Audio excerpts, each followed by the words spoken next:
Bonjour, bienvenue sur le podcast Les Perles d'Arès, la chronique qui donne la parole à toutes celles et ceux qui s'engagent au quotidien pour un monde plus inclusif et durable. Aujourd'hui, nous donnons la parole à Andrea Moulac, chargée d'accompagnement social et professionnel chez Ateliers sans frontières. Bonjour Andrea, si c'était une personnalité, laquelle serait-elle ? Si j'étais une célébrité, je choisirais Emma Watson. J'aime beaucoup Harry Potter, je suis féministe, elle aussi, elle lutte pour le droit des femmes, elle a une belle carrière, elle est ambassadrice à l'ONU.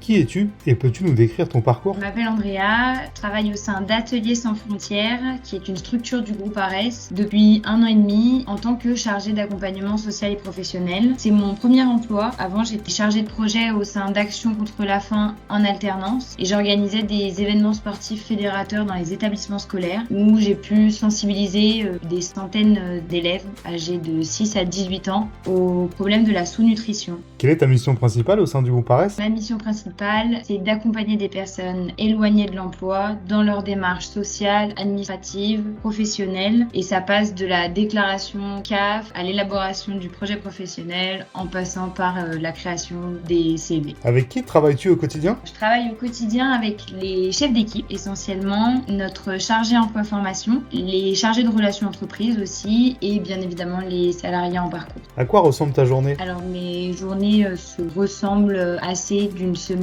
à l'autre.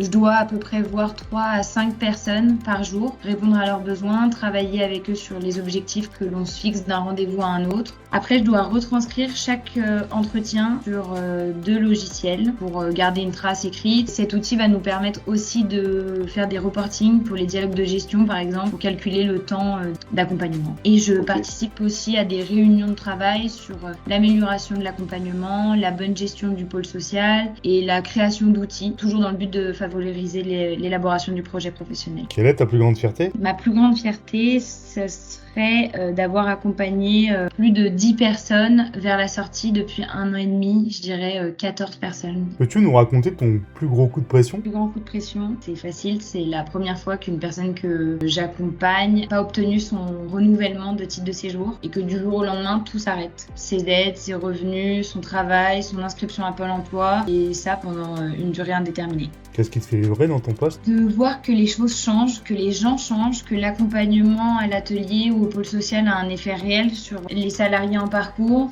et qu'à notre niveau, on arrive à faire bouger les lignes. Pourquoi as-tu choisi le groupe ARES ? J'ai choisi ARES parce qu'avant de travailler dans cette structure, j'étais bénévole dans différentes associations, dont une qui appartient à Emmaüs Solidarité et je participais aux haltes de nuit à la Maison du 13. Donc leur mission, c'est d'accueillir de manière conviviale des personnes qui sont en difficulté et de les amener à reprendre confiance en eux, à réintégrer progressivement l'envie de se projeter dans l'avenir et d'avoir davantage d'autonomie. Donc ça passait par des jeux, films qu'on pouvait regarder ensemble. Et après cette expérience, j'ai su que je voulais m'orienter dans un métier à impact social. Selon toi, quelles sont les qualités et les compétences nécessaires à avoir pour pouvoir faire ton job ? Alors pour ce qui est des qualités, je dirais l'écoute, la patience et la motivation. Et pour les compétences, je dirais une bonne connaissance des administrations, des institutions et des outils de recherche d'emploi. Je rajouterais une bonne mémoire. Quel conseil donnerais-tu à une personne qui souhaite s'engager dans la lutte contre l'exclusion ? J'ai pas vraiment de conseils. Si une personne veut s'engager, je trouve ça super. Je lui dirais de se lancer, que